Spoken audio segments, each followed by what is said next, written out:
My name is Serena, and I am 41 years old. For the past 14 years, I have been married to Ryan, my husband who is now 46. When I look back, our story began almost like a dream. We met unexpectedly, and within only 6 months, he asked me to marry him. I remember the way he held my hand, how confidently he looked into my eyes, and how sure he seemed about our future. At the time, Ryan felt like the perfect man for me, handsome, attentive, charming in a quiet way. He made me feel chosen, wanted, and safe. I trusted him completely. Our wedding was simple, our first home was small, but I felt happy. We built a life based on routines, shared plans, and promises about tomorrow. Our days were peaceful. Ryan worked in sales and often traveled. I worked in an office. We talked about having children someday, about buying a bigger place, about what our future would look like. I believed everything was real. I believed I had the kind of marriage many women wished for. But even in those warm, comfortable years, there was something I never noticed, something small, quiet, hidden beneath the surface. A secret waiting for the right moment to break everything I thought I knew about my life. My daily life with Ryan felt so normal, so predictable, that I never imagined anything could be wrong. I worked in an office downtown, and Ryan worked in sales. His job required a lot of travel, but I never questioned it. I believed he was working hard to build a good future for us. Our evenings were usually quiet. When he wasn't traveling, we ate dinner together, talked about work, and planned small things, like weekend trips or renovations we might do one day. I would wait for him when he came home late, feeling proud to be the wife of such a dedicated man. Sometimes there were little moments that felt strange, nights when he didn't answer the phone, mornings when he left earlier than usual, vague explanations like, a client needed me, or, traffic was terrible. But I pushed these thoughts away. Everyone has busy days, I told myself. Every marriage has moments of uncertainty. I felt secure. I felt chosen. I felt loved. I believed our life was strong, simple, and real. And then, one afternoon, while cleaning the kitchen, I moved a small stack of papers. Underneath them was a plain white envelope with a name I had never heard before. A single envelope that would change everything I thought I knew about my husband and my marriage. The moment I found that envelope, my life split into a before and an after. I held it in my hand, staring at the name printed on the front, Mrs. Lisa Parker. The name meant nothing to me, but the feeling in my stomach told me it meant everything. When Ryan came home, I tried to stay calm. I showed him the letter and asked, "Who is Lisa Parker?" He didn't flinch. He didn't look confused. He simply smiled and said, "It's nothing, Serena. Just a mailing mistake." Then he changed the subject. Too quickly. Something inside me cracked. Later that night, when Ryan was asleep, I typed the name into my phone. The first photo that appeared nearly stopped my breath. It was a wedding photo. A bride in a white dress. A groom standing beside her. Ryan. My hands shook as I scrolled through more photos, laughing together, cutting a cake, holding hands. The date was from 16 years ago. 2 years before I ever met him. I felt the walls closing in. If he was legally married to her, what did that make me? What was my life? I went to the city office the next morning. I asked the clerk to check our marriage record. She typed for a moment, frowned softly, and said words that shattered me. There is no legal marriage record for Serena Watson and Ryan Parker. I walked out numb. 14 years. 14 years of a life built on lies. I found Lisa's house that afternoon. When she opened the door, she didn't look surprised, just tired, sad, defeated. I said quietly, "I think we are both married to the same man." She let me in and told me everything. Yes, she was legally married to Ryan. Yes, she knew he had another life. Yes, he kept promising he would leave me. Yes, he told her he was fixing things, but nothing ever changed. We sat together, two strangers connected by one man's betrayal, both realizing how deeply Ryan had fooled us. In that moment, something inside me hardened. I could stay silent and continue living a lie. Or I could expose the truth he spent 14 years hiding. I knew what I had to do.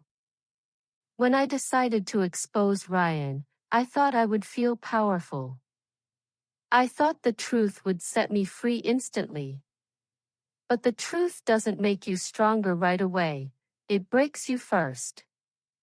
I sent the email to his boss, explaining everything. The double life. The two wives. The lies he told both families. I didn't spare a detail.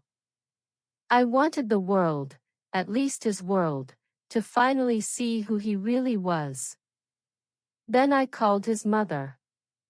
When I told her what Ryan had done, she began to cry. Deep, painful sobs. My son. Serena, how could this be true? I couldn't comfort her. I was barely holding myself together. 2 days later, Ryan showed up at my door. He looked nothing like the confident man I had married, or thought I married. His clothes were messy, his eyes red. Serena, please. Let me in, he begged. I stepped outside, blocking the doorway. He tried to explain everything, his excuses, his panic, his fear of losing both of us.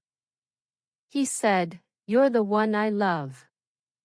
I swear to you."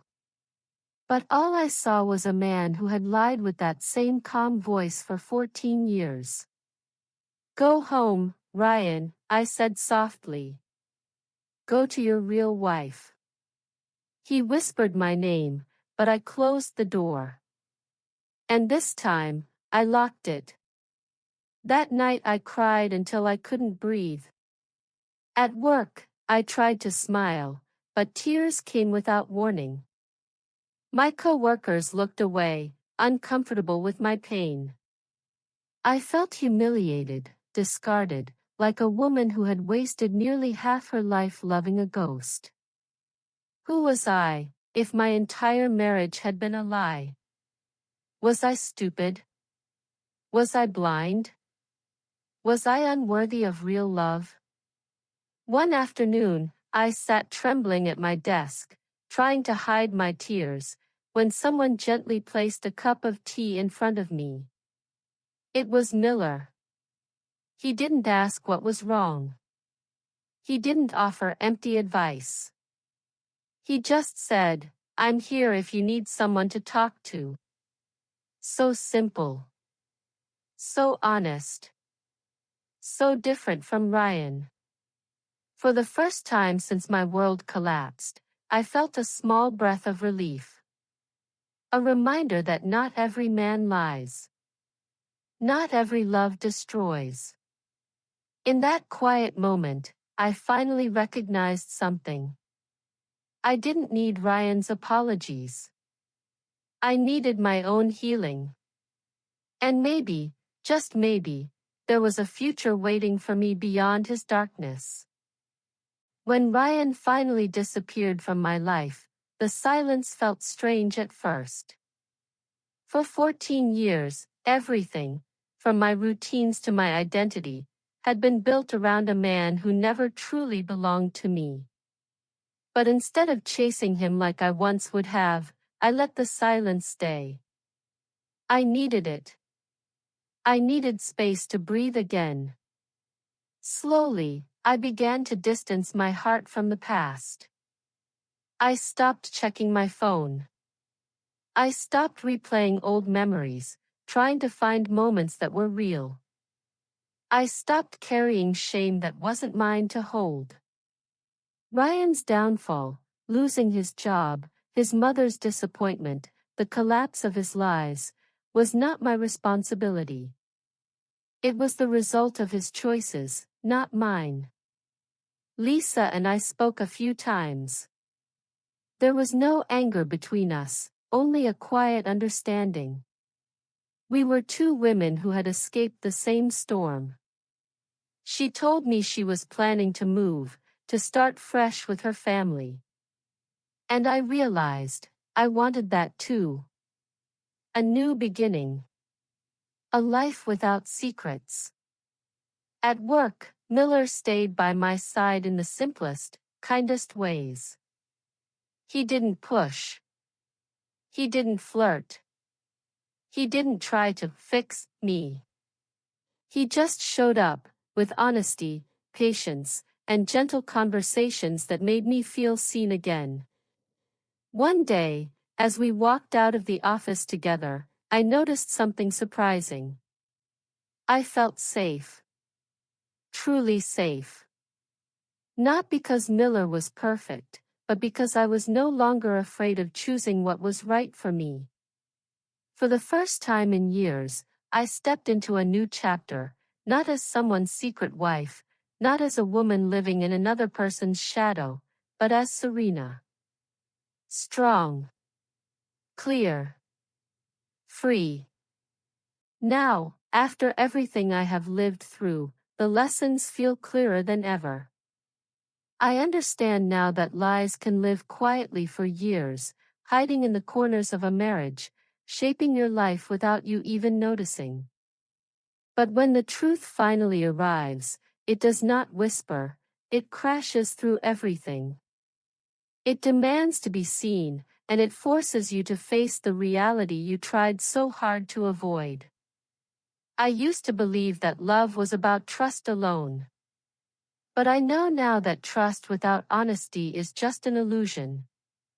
Ryan gave me a story, not a marriage.